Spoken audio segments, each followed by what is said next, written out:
Hello everyone, today I'll be sharing with you one of my traditional food made from corn. We call it peke.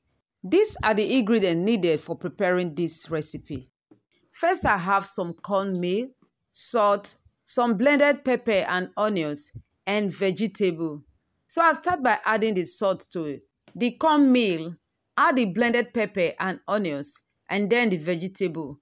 Mix them together until it is well combined. If you want to learn how to make cornmeal, please check my description box for it. Please, if you are new to my channel, kindly click on the subscribe button and turn on the notification bell as I have more great videos for you.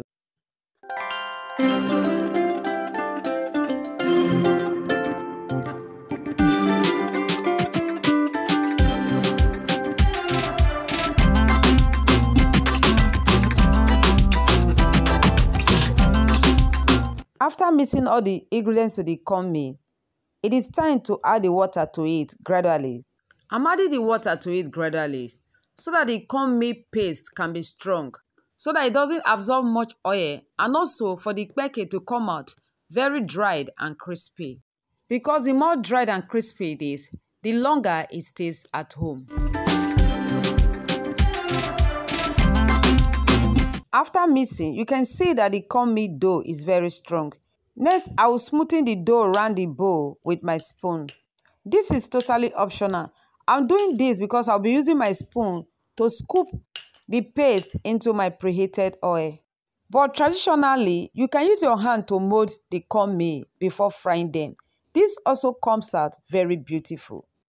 Next step is to begin to scoop them into our preheated oil. So I'll be checking on the oil with my skewer stick. Once it's hot enough, I'll begin to scoop them into the preheated oil. These delicious snacks needs deep frying and fry on a medium heat. Fry until it becomes very dried and crispy.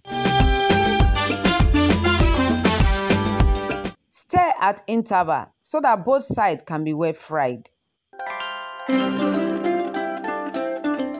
After frying and it becomes dried and golden brown, remove from the oil and repeat the same process for the remaining ones. Then you have your delicious and crispy peke made from corn. Please, I'll be glad to know what you call this recipe and how you prepare it in my comment section. These delicious and crispy snacks made from corn can be enjoyed with coconut, groundnut, soft drink, or whichever way you prefer eating it. Please kindly comment and share this with your loved ones. Thanks for watching.